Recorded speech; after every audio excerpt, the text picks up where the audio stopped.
That being said, we do have something we can go do here.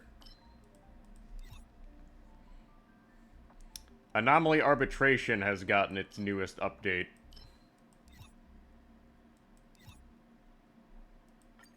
So we can go try that out.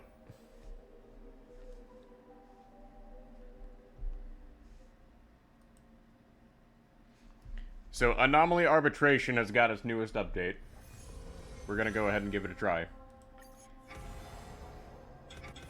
So, let's see, what do we got here?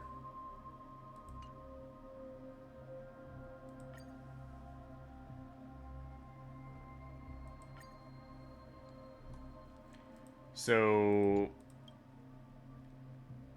I'll be honest, we really don't have anything good for this.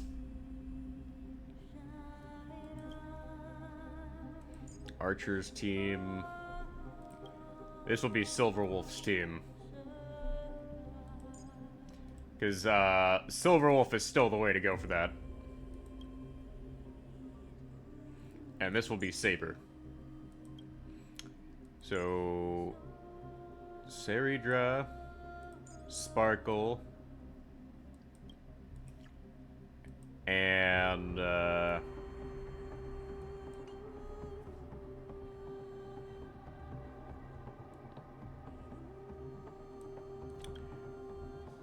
we will go with, Hyacinth. So, Dan Hung, Ron May, and Sunday. Hua, Trailblazer. Yeah. And Yao Guang.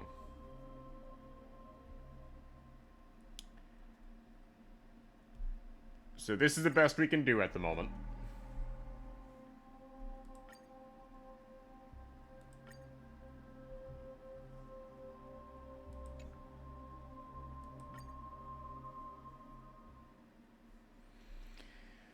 And I'm gonna say that this is gonna be pretty rough, given that they want you to use Mortonak's Blade for this, and if you don't have a way of instantly getting Mortonak's Blade up and running, it's kind of a problem.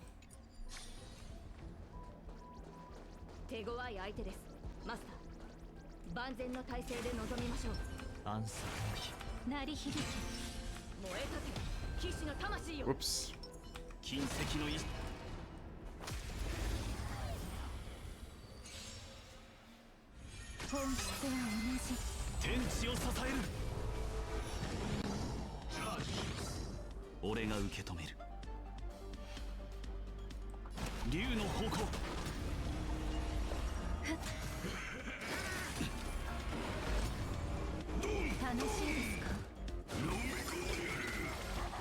Oh, that's rude.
Yeah, I am not liking whatever this is supposed to be.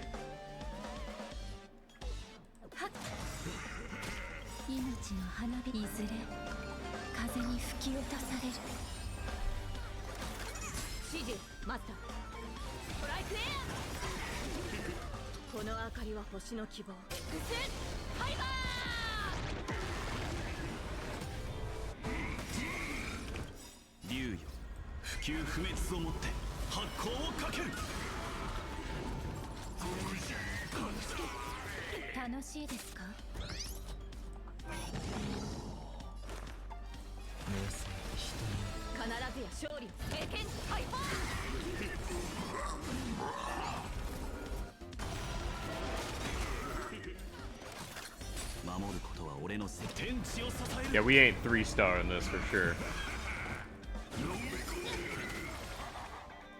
This is one of those fights that I'm just like, it's one of those nasty fights where they clearly wanted you to have Morton X Blade.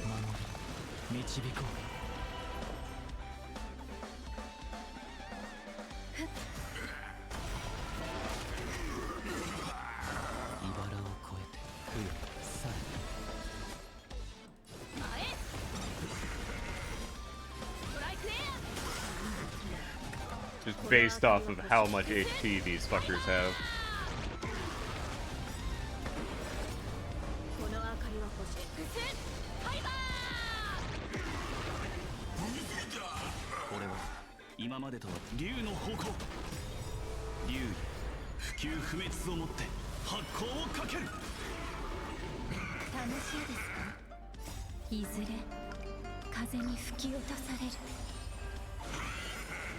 But also the amount of, like, I do realize we have made a mistake in selecting Saber for this fight because of the amount of, like, HP, amount of energy drain here.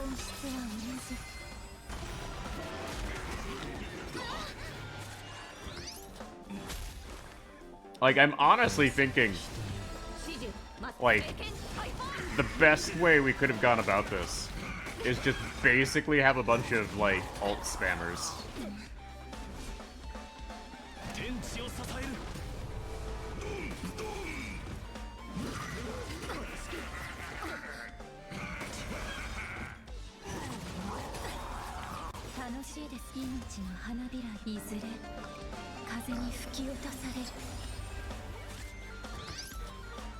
And not having Ranmei's light cone is beginning to be a problem. Okay, now we can actually start doing damage again, because we can start actually generating energy.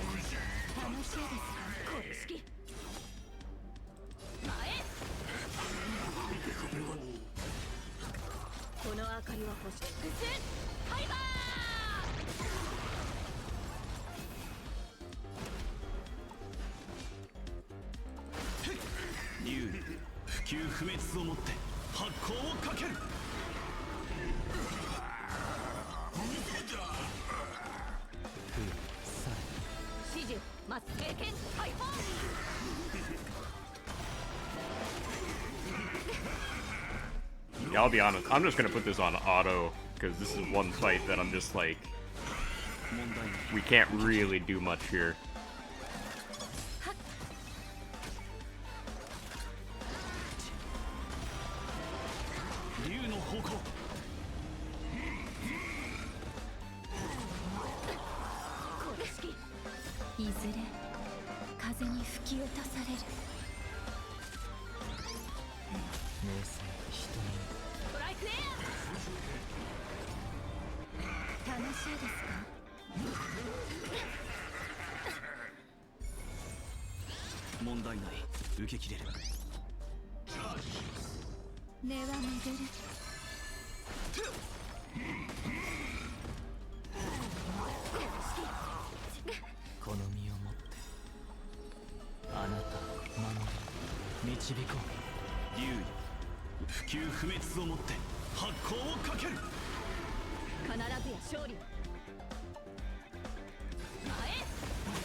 Like, that was 3 cycles? 4 cycles. Okay.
Yeah, it's a shame that Pom Pom has,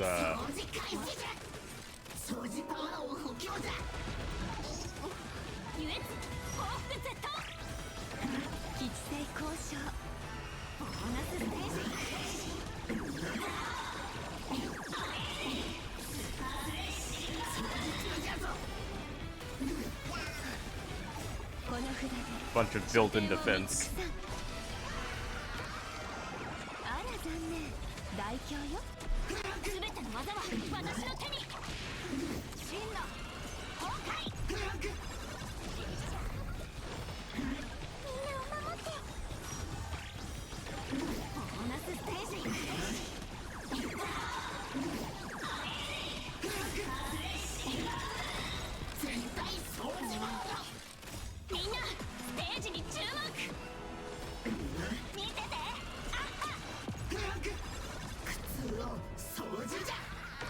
And we actually zero cycled it.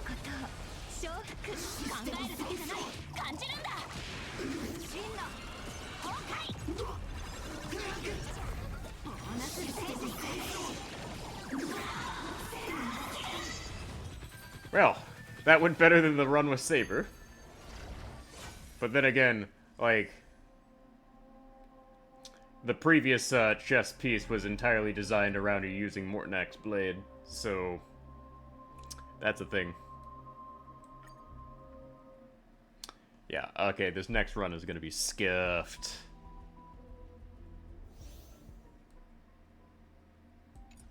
At the start of every turn, we lose 500 health points. This can be fatal. Okay, this is gonna suck.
Yeah, we ain't zero cycling this for shit.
This is not gonna go well.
I did not mean to attack the big guy.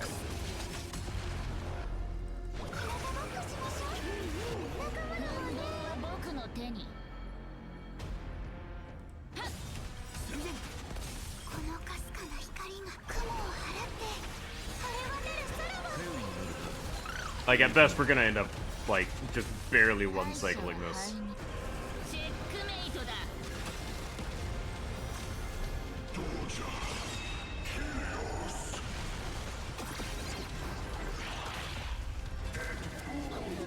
Yeah. That's about how I thought it would go.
Yeah, I think I need to restart this fight here.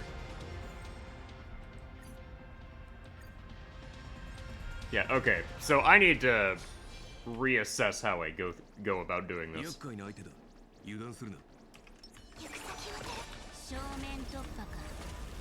Like, unfortunately, Archer is kind of my only quantum DPS at this moment, because I still need to raise up Castorus.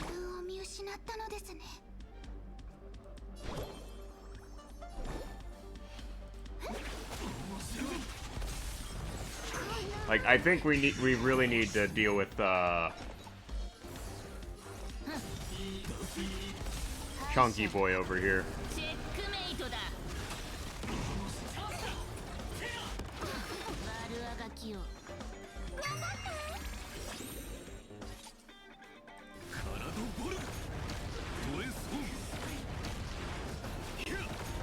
Oh no, it's auto-selecting things for me. God damn it. Okay. Oh, welcome in, Travis. Okay, Archer has a problem where he seems to be auto-selecting the enemy with the most HP, so I'm gonna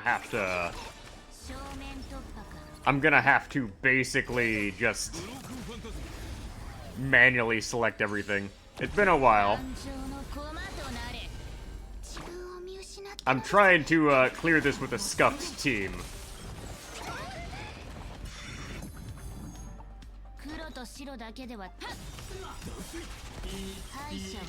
And it's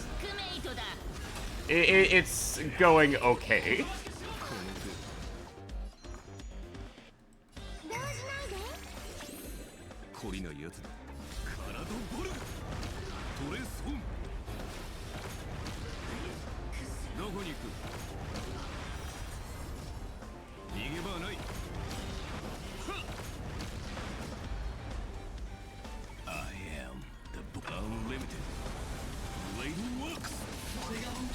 I mean, she inflicts quantum weakness on everyone.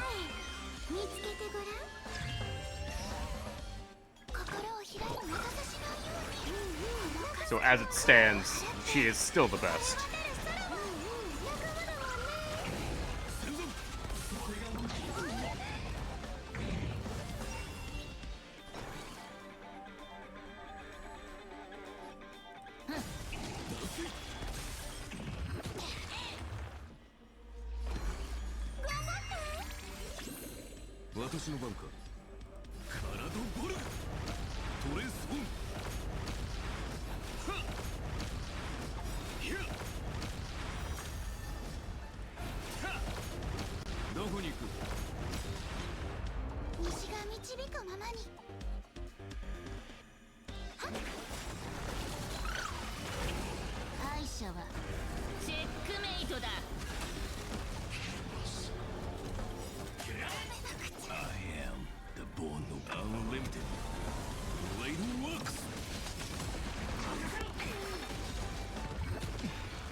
But really hating this specific quantum enemy over here.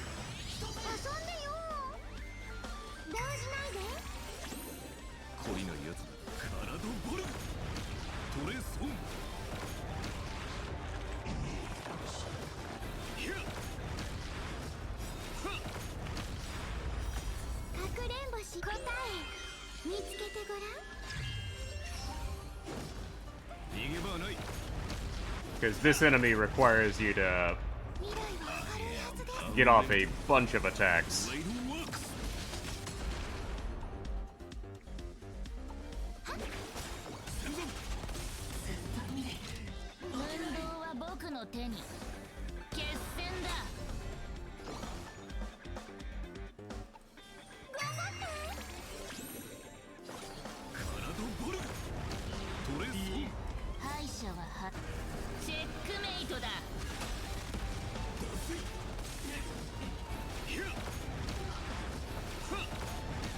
There we go.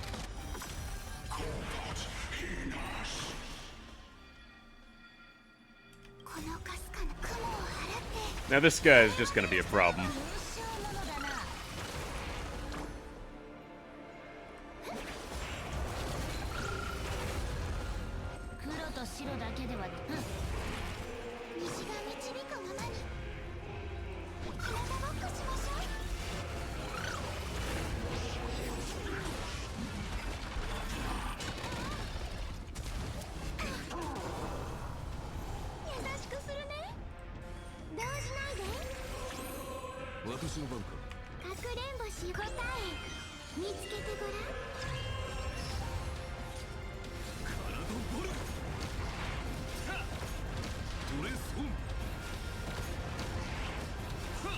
No, dang it.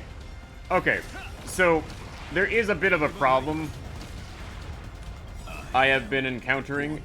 Basically, because of the way my screen is set up, it tries to, auto-select, certain, enemies here.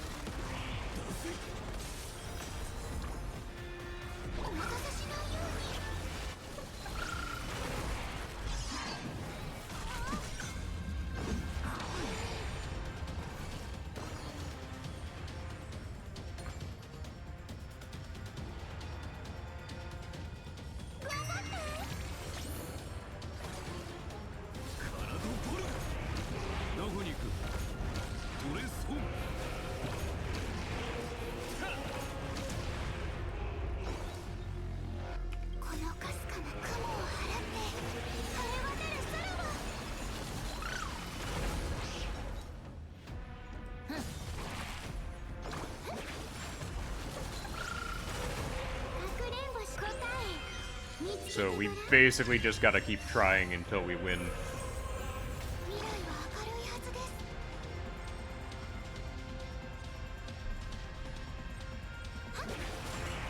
And problem is my Hyacine is so fast that she outspeeds literally everyone on the team.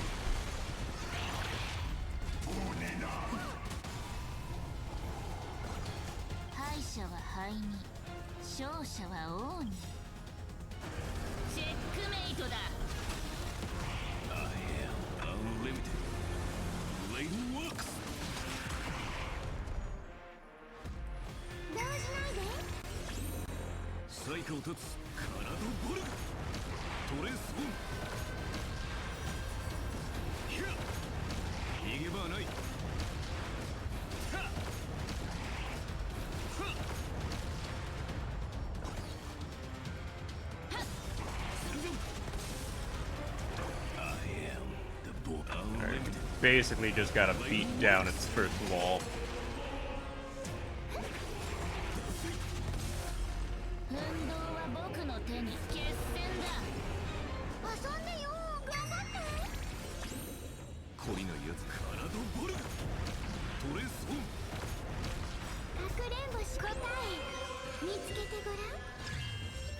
Yeah, I have kind of screwed this up at several points.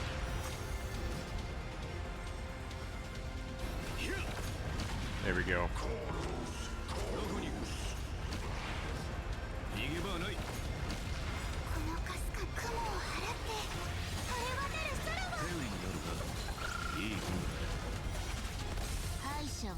Alright, we just gotta keep trying.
Yeah, we'll have to settle for 1 star.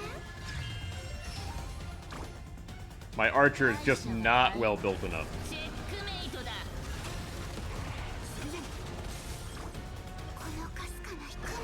That, and this is a terrible enemy for archer to fight, given they want you to actually take out the sidekicks before you do anything.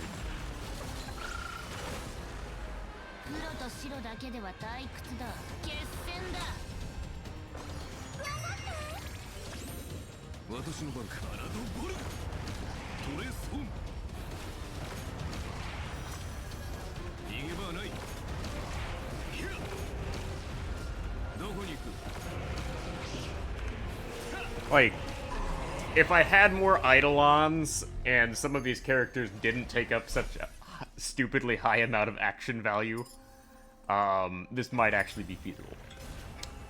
So, King in check is actually gonna be an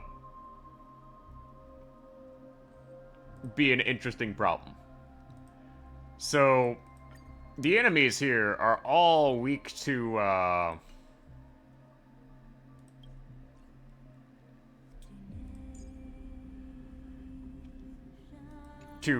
Silverwolf here. The problem is you basically have to bring along, a follow-up attacker.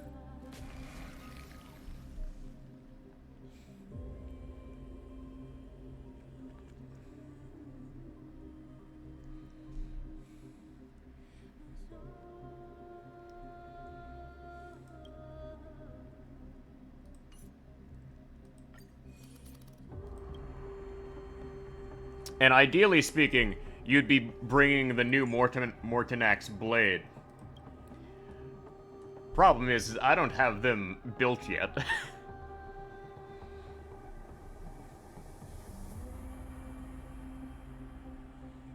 So that's a thing.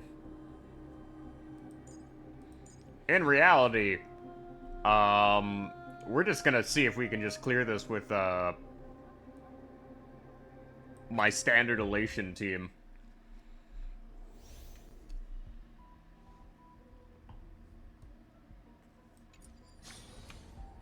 Like, you have to bring a sustain for this on account of,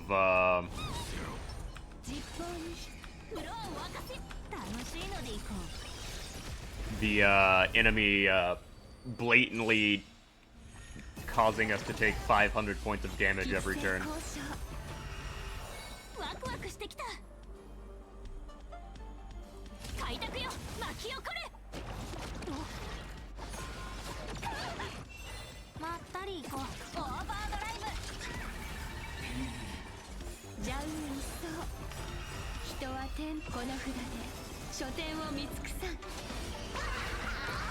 Like, I can guarantee you we're not gonna zero cycle this.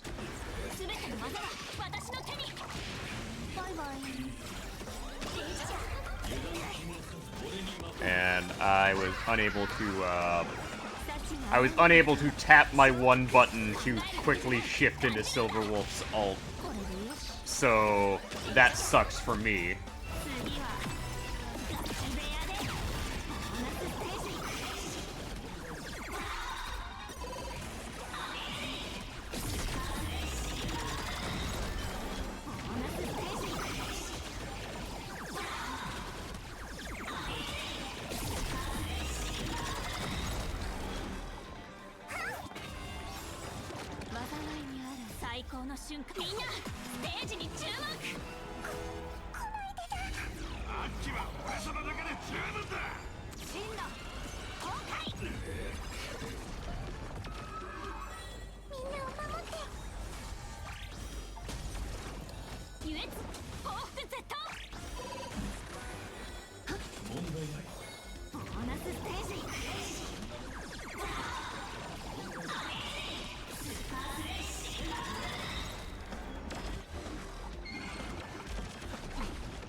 Sadly, this fucker in the middle is gonna be a problem.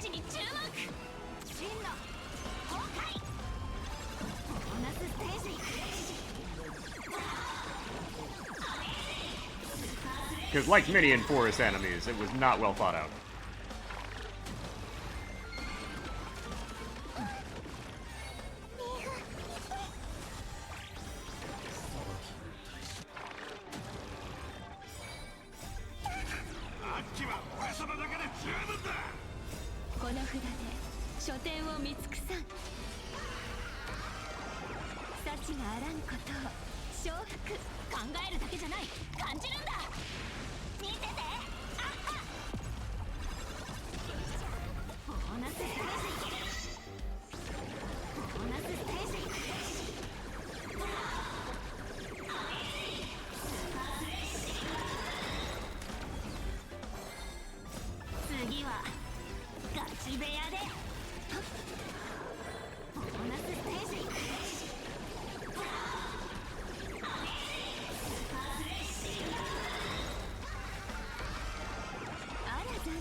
Yeah, okay, so apparently this fight's mechanic is basically, if you don't have an AHA instant, it just continually builds up defense.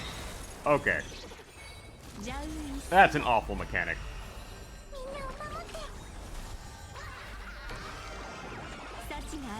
And that goes for the sidekicks as well.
Oh my.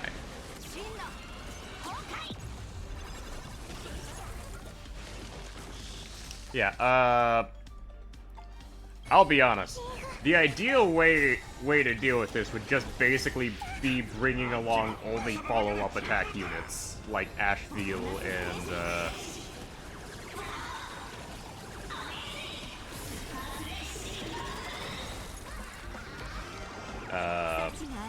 what's his name?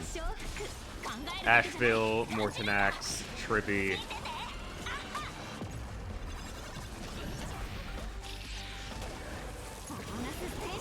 Trippy would be really busted here.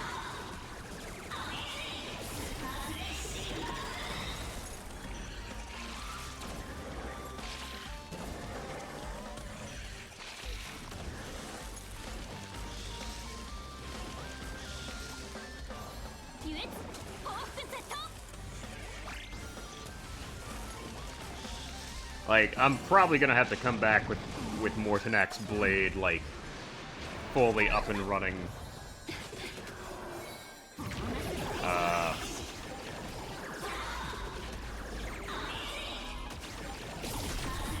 Later in the month. Oh, that's unpleasant. Well.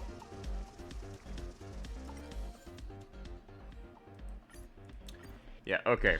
I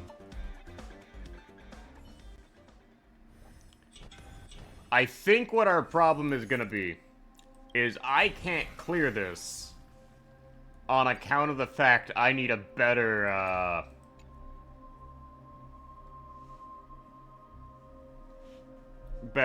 I need a follow-up attack.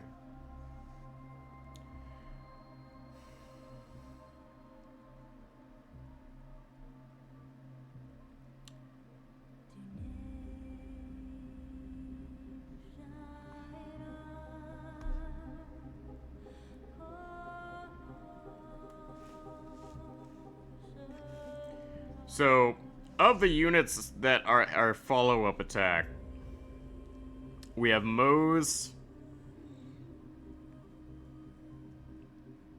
Jade, Herta, March, Archer,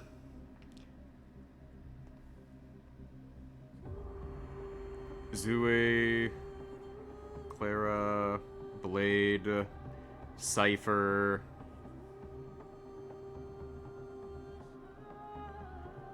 So, basically my only follow-up attack unit is Mortonax and Himiko. And Clara.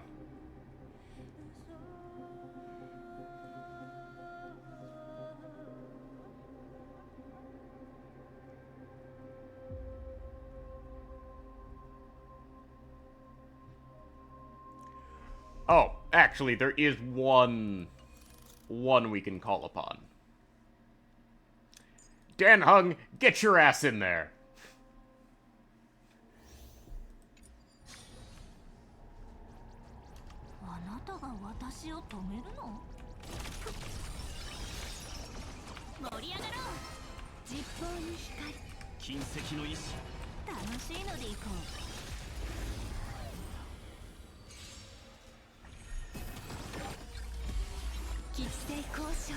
Yeah, okay. I'll be right back.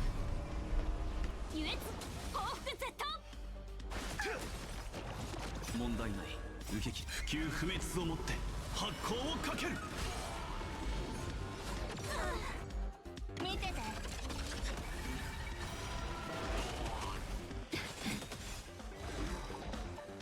この札で書店を見尽くさん幸があらんことを承服考えるだけじゃない感じるんだバイバイ次はガチ部屋でボーナスステージ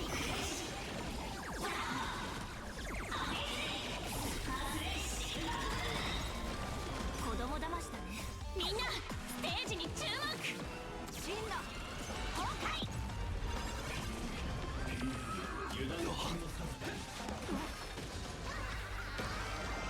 あら残念大凶よ全ての技は私の手に見ててあっこんなもんかボーナスステージ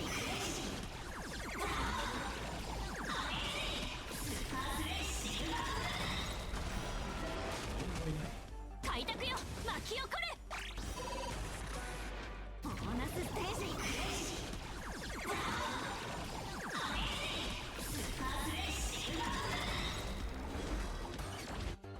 天地を支える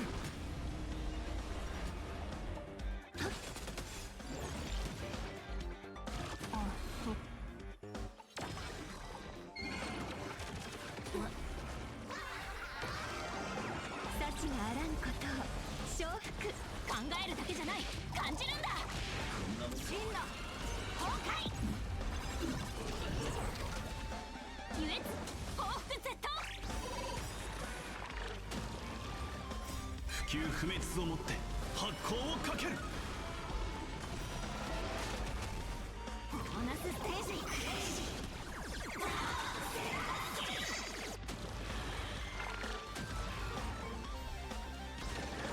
ーナスステージ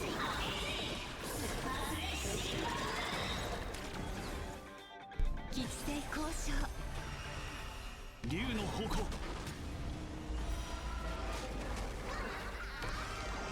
あら残念大凶よ全ての技は Yeah. Like, interestingly enough, I actually think Elation is actually probably the worst team you could be using for this. Despite Silverwolf being one of the best units, because this fight's mechanic basically says, fuck you, reduces damage every time it gets hit. With only Dan Hung's shield being a consistent follow-up.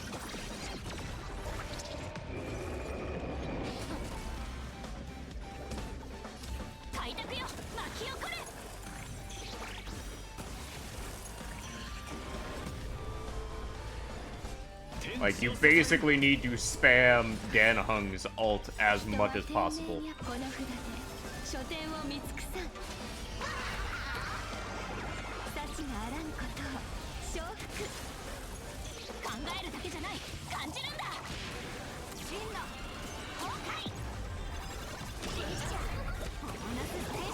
Like, if I had Blade fully leveled, the idea would be basically you have Silverwolf, Yao Guang,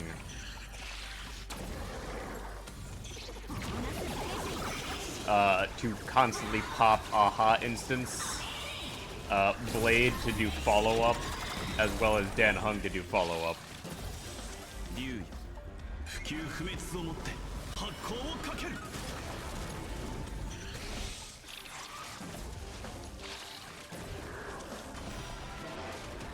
Because Blade's, no, Dan Hung's Dragon is considered a follow-up attack. It's literally the only follow-up attack unit I have leveled outside of, like, base Himeko. which therein lies the problem. So basically, anytime Dan Hung's turn comes around, I have to make sure to, like, use his skill to try and pop the follow-up shield as much as possible.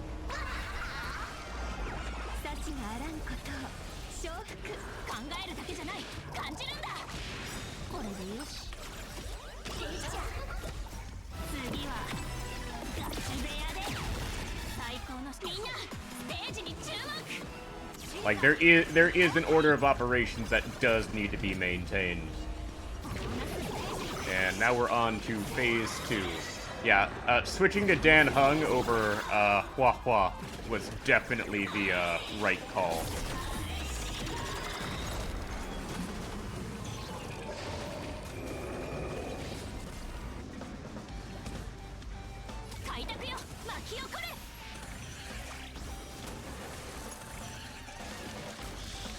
Downside is these guys explode on a regular basis.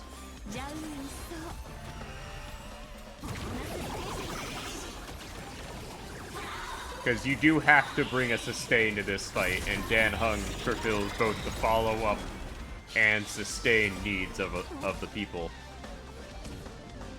Except when Dan Hung gets totally stunned. That's a problem.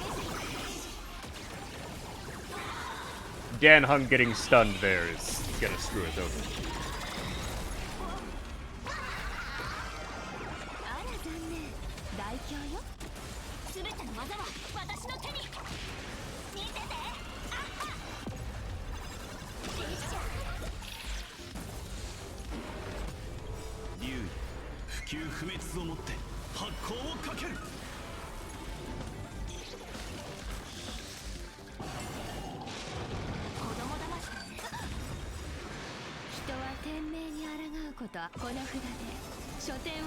Yao Guang is kind of necessary because you need to keep popping Aha instants. Like, we're not gonna zero cycle this. Like, if I had Blade leveled, we could probably zero cycle it. But unfortunately, that's just not an option right now.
Like, keep in mind, this fight was entirely made to shield Blade. So there is that.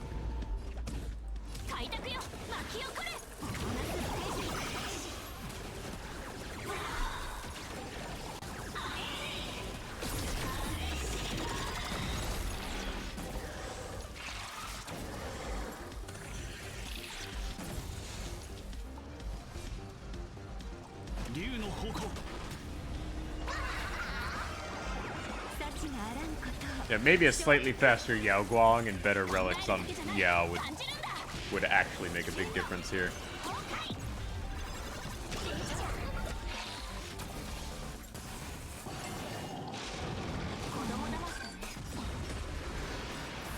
瞬みんなステージに注目見ててあっは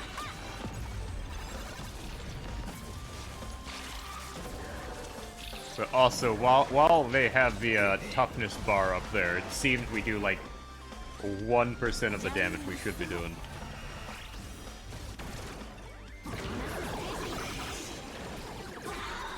Like,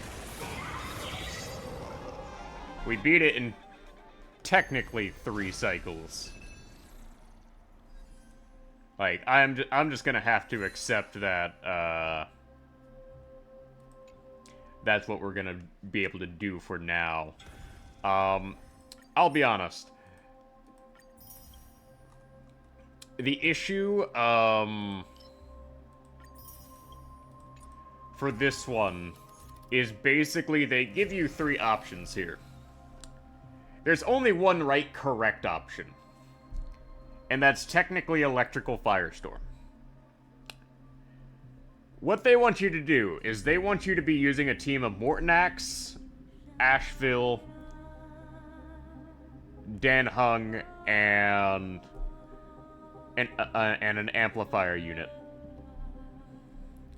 That's basically what they want you to do. Because this one here, the Shatter the Adamant, isn't gonna help you at all.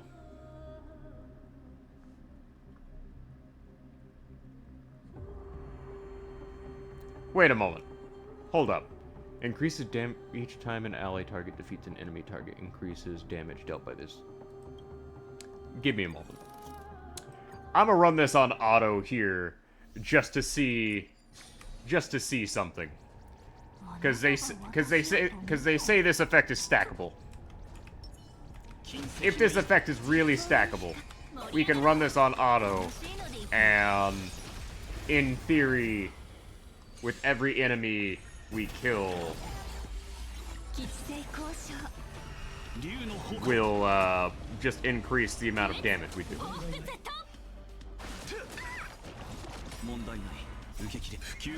And I need to remember now not to rely on auto for Dan Hung. So, Dan Hung's auto, by default, always tries to attack to try and save skill points.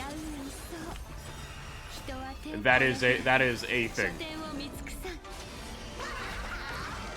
Like, Dan Hung on auto tries to automatically just only use their basic attack, which is not good if you need his follow-up attack constantly.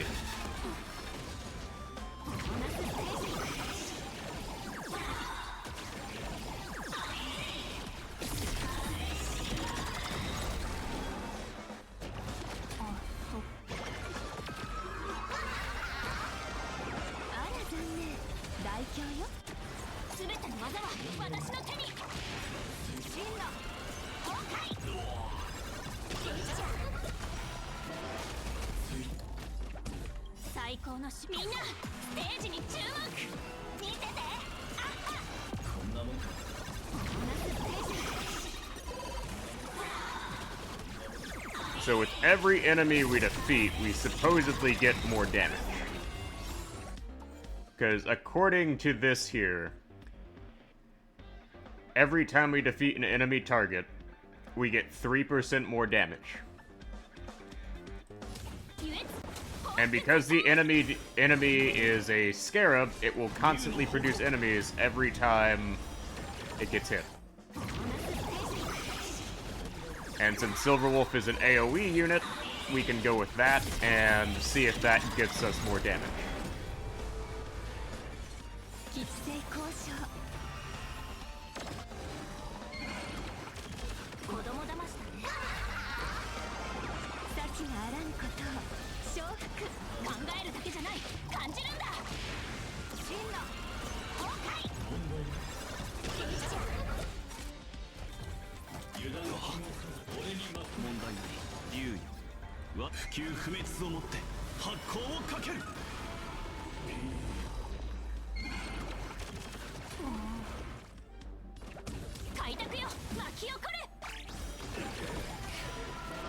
try this again.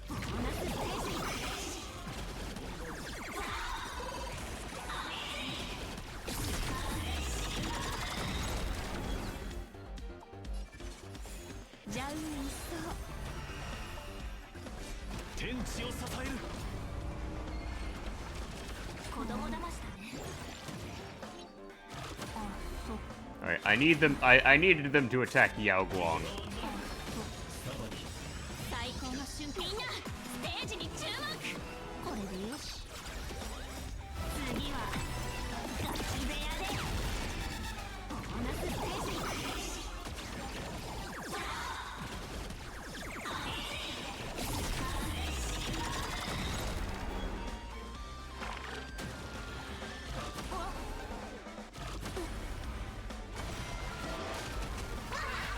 Now I also need Dan Hung to get his ult more.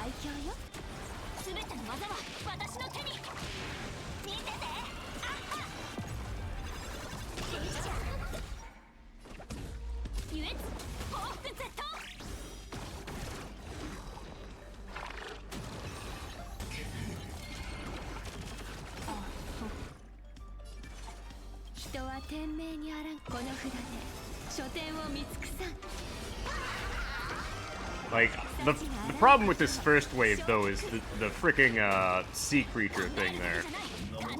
Like, that has so much built-in defense that dealing with it's not very easy.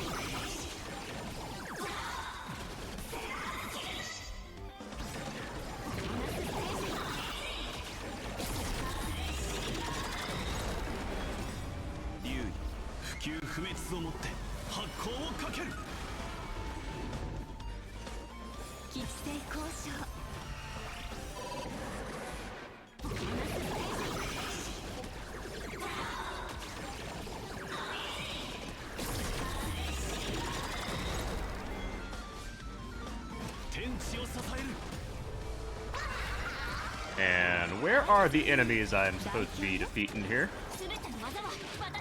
Why are they not showing up?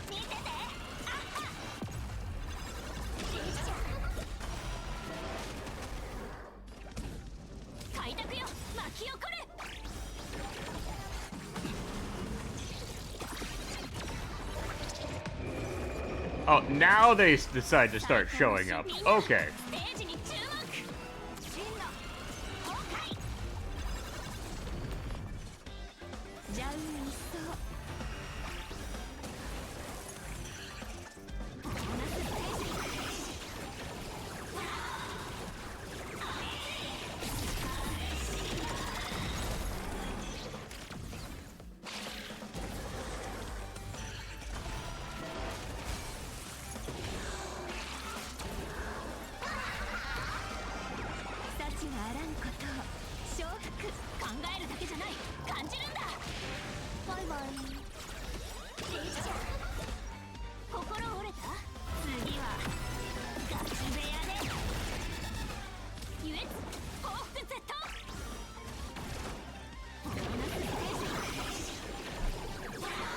Alright, come on.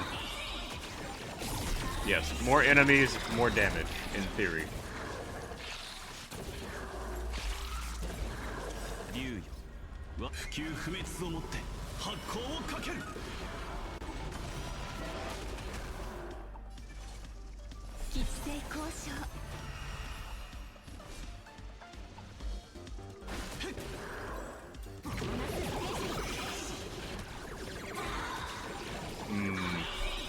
Yeah, I honestly think the results are gonna be about the same. But I guess this would be the option if you aren't running an elation team.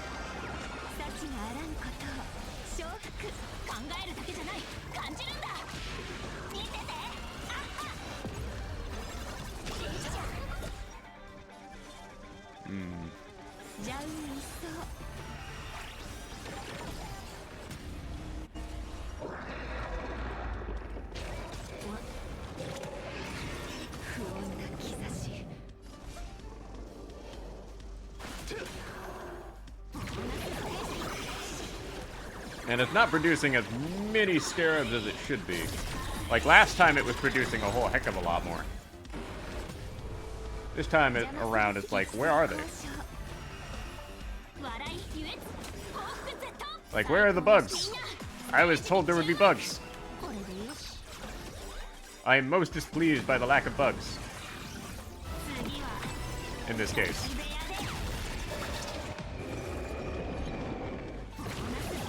Oh, okay, so it has to enter that state. And it just refused to enter the multiplication state the entire time. That's pretty frustrating. Okay, so the results are gonna be about the same. If you're planning on trying to do like the defeat as many enemies as possible strategy, the issue is going to be, can you, in theory, get the bug to spawn as many bugs as possible? I think this would actually be relatively easy for me if it weren't for this fucker in the first row. Because this first row is entirely designed for you to have Mortonak's Blade. You want to know how we can tell? Mortonak's Blade is fire. And he's the new unit on Raid Up. So, ideally speaking, the team you would have for this would be like Silverwolf, Yao Guang, Mortonak's Blade, and Dan Hung. Problem is I don't have a way of leveling Mortonak's right now. Because I just finished leveling Yao Guang. So, that in itself is a problem. So, it is what it is. But we can at least clear it this week. Like, my next project after we get Rin and Gilgamesh is gonna have to be working on my my new Remembrance team here. So apparently Mortonak's Blade is busted enough to where you don't have to have Cyrene. And I am not inclined to roll for Cyrene until after her next rerun. Because this rerun is just poorly timed. Given the Fate collab is next.